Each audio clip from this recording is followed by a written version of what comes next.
Hello, ladies and gentlemen. My name is Brandon Schissler, and today I'll be telling you why the marriage between Star Wars and Disney is destined to be a successful one. Now, I'll be doing this by going over the recent successes of Disney, a brief history of Star Wars, and the ingenious casting decisions made by Disney to set up the Star Wars saga for success. Now, you're probably sitting there thinking, Brandon, seriously, Star Wars and Disney? Star Wars is action, drama, and character development. Disney is Mickey Mouse, musicals, and animated cartoons. Now, while that may be true in the case of High School Musical and Toy Story, I'm here to introduce you to a different side of Disney. I'm here to introduce you to the side that brought us the Avengers and the Pirates of the Caribbean series. That's right, ladies and gentlemen, because Marvel, as many of you may know, was actually bought out from Universal by Disney. Less than 3 years ago this was done. And since then, 3 Iron Man movies have been put out, along with the Avengers and Captain America.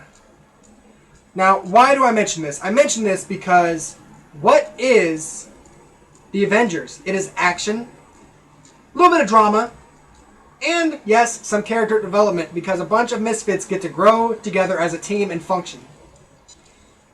In fact, the success of this movie is unquestioned because it made well over $1 billion. That's a billion with a B. And I'm going to tell you about another series that made just as much money, Pirates of the Caribbean. You ask for drama, I bring you drama in the form of Pirates of the Caribbean, which, as I said, also put up over $1 billion in revenue.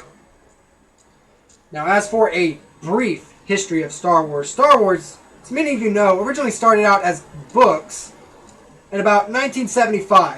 1977, A New Hope was brought out into the world, courtesy of George Lucas.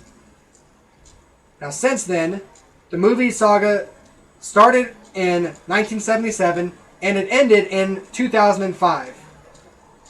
In between is the golden era of Star Wars, where over 130 books were produced, 6 movies, and well over a dozen video games for consoles of all kinds, from computers to PlayStations. Now, A New Hope, when it came out in 1977, made $798 million. Revenge of the Sith, however, in 2005, when the last and latest movie was released, did $848 million. Now, mind you, that's an increased revenue with more star-studded cast that are going to ask for a lot more money than the, at the time, no-name Harrison Ford and Mark Hamill. And also, the special effects has obviously been upgraded since then. But you got to keep in mind, between the 1970s and 2005, that is at least 3 generations of Star Wars fans. To include a 4th one, as they hear about the joy that is Star Wars. Now, how is Disney going to set up this already successful franchise? How's it going to be set up for success, you may ask? Well, I bring you J.J. Abrams, the writer, producer, creator of the TV show Lost.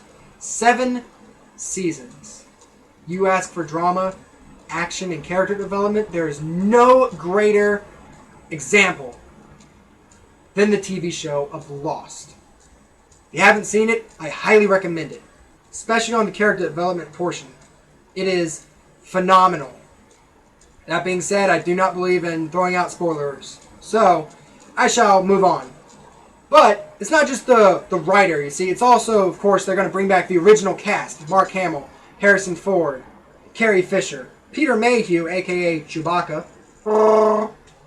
But also, you have Adam Driver from the movie Lincoln. You have Gwendolyn Christie from Game of Thrones, also known as the very, very tall woman. She has been brought in to join the Star Wars family. You also have Lupita Nyong'o, an award winner from the action movie Non-Stop, starring Liam Neeson. Also, highly recommend that movie. You also have Domhnall Gleeson from Harry Potter, one of Ronald Weasley's older brothers, the one with the scar on his face. But, lastly, they have brought in Andy Serkis. You may not recognize the name, but, ladies and gentlemen, the second you hear his voice, you will know who he is. He is both Caesar from Planet of the Apes, but he is also Smeagol from the Lord of the Rings series. Now, as I said, Star Wars is destined for success because, one, a successful company has taken over, known as Disney, who has recently put out the Avengers and Pirates of the Caribbean, both of which were in the billions of revenue. You have a very devoted fan base of well over 30 years of servitude. Proud servitude. And lastly, Disney has set up the Star Wars saga for success, bringing in outstanding writers, producers, and up-and-coming actors from sci-fi groups of all around, from Lord of the Rings to the Game of Thrones. Star Wars is destined for success. Ladies and gentlemen, be careful, because there's a war.